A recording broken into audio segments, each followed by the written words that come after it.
Parasha Vayetze. La paracha nous offre un chidouche extraordinaire qu'on va découvrir en fin de shiur. Donc restez bien avec nous.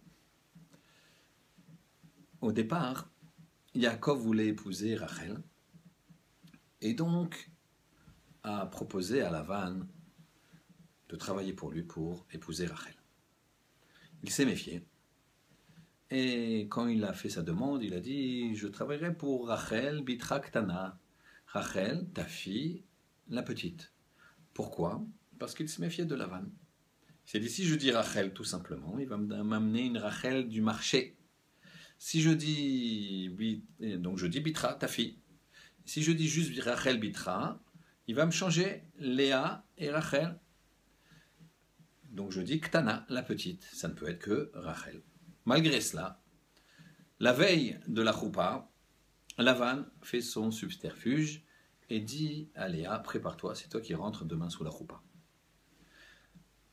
Yaakov avait prévu ce cas-là. Et donc avait dit à Rachel, sous la choupa, je vais te donner des simanim.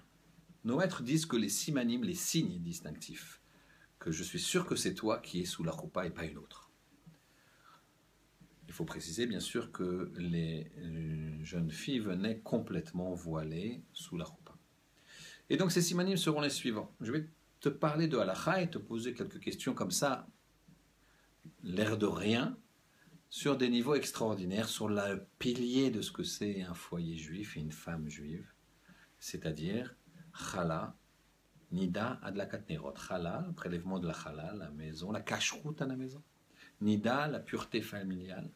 Adlakat nerot, le Shabbat, l'allumage des bougies et tout le Shabbat.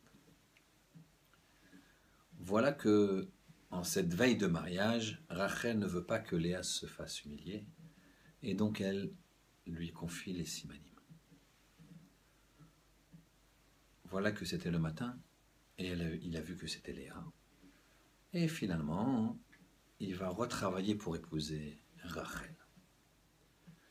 On voit que Léa a eu tout de suite des enfants. Rachel, elle, non. Quand son fils est né à Léa, donc bien des années plus tard, arrive avec des doudaïm, des plantes du jasmin ou d'Irachi qui ont des vertus fertilisantes pour avoir des enfants. Rachel demande à Léa, donne-moi les doudaïm de ton fils. Qu'est-ce qu'elle répond, Léa? Ça ne te suffit pas d'avoir pris mon mari? On est très étonnés. Léa, c'est une de nos mères, une femme exceptionnelle. Ici, il y a vraiment un problème. Elle lui a confié les simanim et elle fait une réflexion de la sorte. Et on voit que Rachel ne s'en offusque pas. Et elle lui dit, tu sais, pour les doudaïm, je te propose que ce soir, Yaakov dormira dans ta tente. Très bien. On reste avec cette question. Léa est dure avec Rachel. Comment ça se fait? Alors en fait, écoutez bien. Rachel, c'est une femme exceptionnelle. On va voir à deux niveaux. Effectivement, elle a confié les simanim à Léa. Mais elle ne lui a pas confié en lui disant, voilà, je te confie les simanim, je vais t'expliquer chala, nida, adlakataner.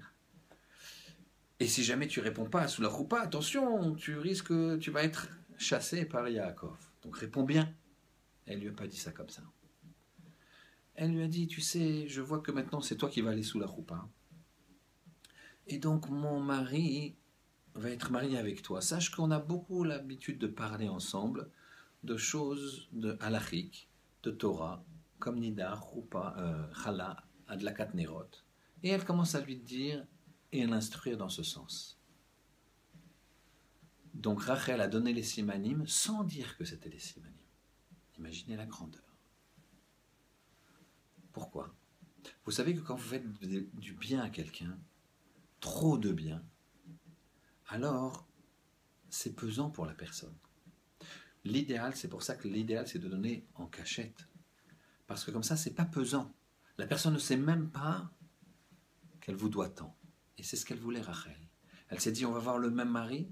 Si elle me doit tant, vaut mieux qu'elle soit indépendante par rapport à ce que je suis en train de faire. Et donc, une telle abnégation, un tel amour pour sa sœur, elle ne lui a pas dit qu'elle lui confiait les simanim, elle lui a confié sans lui dire que c'était absolument nécessaire. Mais c'est pas tout. Quand maintenant elle arrive plus tard et qu'elle demande les doudaïm, et que Léa, là, lui dit « ça ne te suffit pas d'avoir pris mon mari ». Et là, on comprend que Léa peut se permettre ça. Elle ne sait pas tout le bien que Rachel lui a fait. Là, au moins, à ce moment-là, on aurait pu comprendre que Rachel, elle se lâche.